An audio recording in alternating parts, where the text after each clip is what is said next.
एक बड़ा अच्छा शेर सुना था मैंने कि इंसान की ख्वाहिश की कोई इंतहा नहीं होती, 2 गज ज़मीन चाहिए 2 गज कफन के बाद। आपकी क्या इंतहा है, क्या तमन्ना है यहाँ से? जब तक जीऊँ सुर में रहूँ। जब भी कभी यूजुअली कभी इतना जाता नहीं हूँ, लेकिन कभी भी भूले भटके अगर कहीं मंदिर दर्शन हो गए, कहीं पूजा पाठ है, वहाँ पे ईश्वर से प्रार्थना करनी होती है। तो ये नहीं कि मुझे बंगला गाड़ी देना, ये देना, वो होना होगा हो जाएगा, नहीं होना होगा नहीं होगा, उसके पीछे उतना उसके लिए कोशिश करते हैं बड़े मंच के लिए कि बॉलीवुड में जाएं या कभी किसी रियलिटी शो में? नहीं, जितना मिलता है उतना करता हूँ, ये सच्चाई है। मतलब हाँ, एक है कि एक एफर्ट जो है मतलब लेकिन ज़्यादा एफर्ट है अच्छा गाने के लिए। और जो प्रार्थना होती है यही होती है कि जब तक जिंदा रहूँ, चाहे अगर कल मरना हो तो आज तक सुर में रखना भगवान, इतनी इच्छा है। वो नहीं कि एक उम्र ढल गया और अब सुर नहीं लग रहे हैं, गला कांप रहा है, शरीर काम नहीं कर रहा है, वहाँ तक वो नहीं देखना है बस। क्योंकि मेरे बाबा जब बीमार थे, मुझे याद है वो जब बेड पे थे उस वक्त, हम लोग मेरे घर में उस वक्त संगीतकार लोग आते थे, 10-12 संगीतकार, 4 तानपुरे, हारमोनियम, तबला लगा रहता था। हम लोग गा रहे थे और बाबा ऐसे ब्लैंकेट में हमें देख रहे थे और देख के मुझे बहुत प्यार करते थे, मुझे देख के मुस्कुरा रहे थे। तो उनसे उनके एक दोस्त ने पूछा कि महाराज जी, पोता भी अब अच्छा गा रहा है ना, देखिए अभी आपको और जीना है। मैं तो मेरा तो शरीर है, मैं तो उसी दिन मर गया था जिस दिन मैंने गाना छोड़ा था।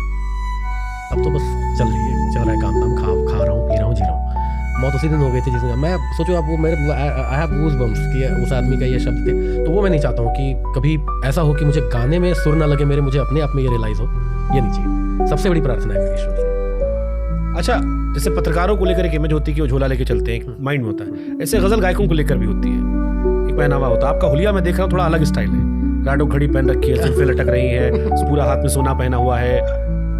नहीं, सोने इतना ही सोना है मेरे पास, ऐसा नहीं है, इनकम टैक्स को बताने की जरूरत नहीं। तो डर सबको लगता है, गला सबका होता है। टैक्स देने के बाद भी घर आ जाएंगे तो दुख होगा ना। तो वैसे मैंने सुना है टैक्स बचाने अच्छा तरीका सोना होता है। नहीं, सोना मैं खरीदता नहीं हूँ, मुझे लोग गिफ्ट करते हैं, आर्टिस्टों को गिफ्ट बहुत मिल जाता है तो, लेकिन हाँ, हुलिया ऐसा नहीं है। देखो, गजल बहुत बाद में आया है ना, हुलिया पहले आया है लोगों का। गजल गायकों का थोड़ा अलग हिसाब किताब होता है। नहीं, वो तो किसी ने बना दिया, स्टीरियोटाइप जैसे दिमाग में इमेज होती है।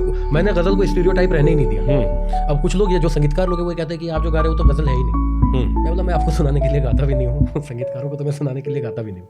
जो आम ऑडियंस, देखो आप अगर एक जर्नलिस्ट हो, आप किसी दूसरे जर्नलिस्ट को आप नहीं भेजोगे कोई न्यूज़ कवर करने के लिए।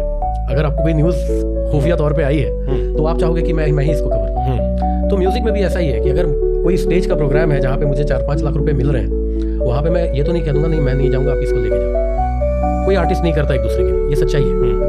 तो आर्टिस्टों को सुनाना ही क्यों है? तो मैं तो उनको सुनाऊंगा जहाँ से मुझे 2 वक्त की रोटी मेरी चलती रहे। तो जब वो लोग सुन ही रहे, मैं सुना। सबसे ज्यादा डिमांड किस गाने को होती है? एक तो मेरी अपनी कॉम्पोजिशन है, उसकी होती है। बाकी जो मैंने गुलाम अली साहब की याद रह जाती है, वो ये हमसे बड़ा डिमांड है कि गवा दीजिएगा। हाँ, तो वो याद, ठीक है, मैं गा दूंगा। ये वही बेवफा फिल्म वाला गाना? हाँ, बेवफा फिल्म वाला। हाय हाय।